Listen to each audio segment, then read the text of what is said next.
I'm Hollywood Burns, and this is my Cemetery Sean. Hold on a second. I'm not even stoned. I'm Sean Burns, and we're going to talk about my Ender clip from Anthem II, which is the Hollywood Cemetery Gap.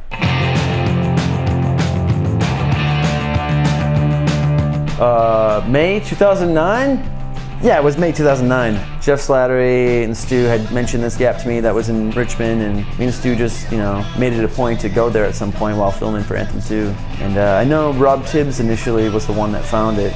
A pretty well-known cemetery where there's presidents buried there and Civil War bodies and such. And I know that there's like a couple security guards in it that go through there quite often. Yeah, the gap itself, somewhere between 15 and 18 feet, like height-wise. Like right where the takeoff is smooth.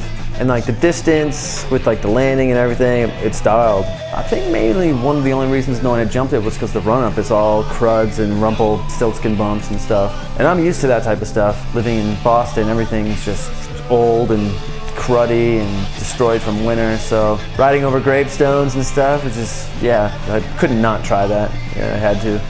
We went there and it was a little bit bigger than anything I've ever jumped off of the flat, so I'm like, oh, there's a downhill landing, this could work. But the process of making the run-up rideable was the tough part, because you can't just go into a graveyard with a shovel and start digging. I went in there one night and shoveled out like a path, because it was just like, it was a little bit too bumpy, so I like filled in areas and like carved out areas, not on top of anyone's actual tombstones, but a little close to them to be a little eerie.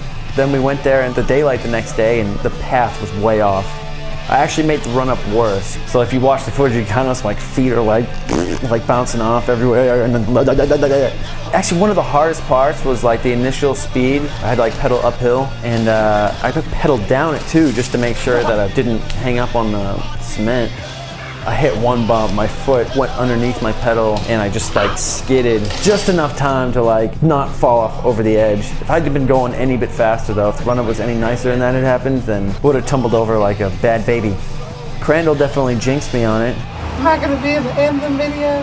What did Crandall say? He's like, yeah, watch you do a dead sailor over it.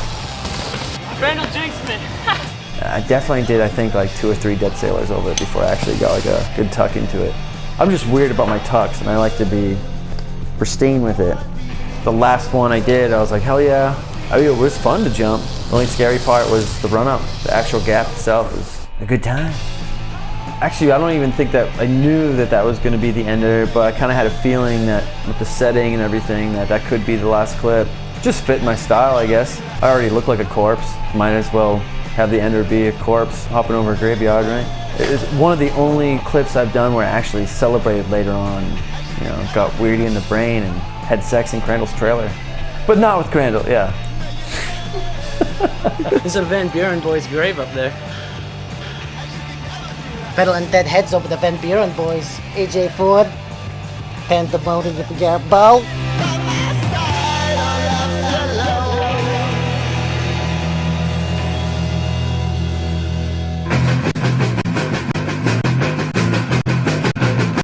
This is the Metal Bikes Lost Tapes. Throughout this video is a lot of footage that dates from 1999 to 2006. Between Faded Glory and Dead Bang and prop strips.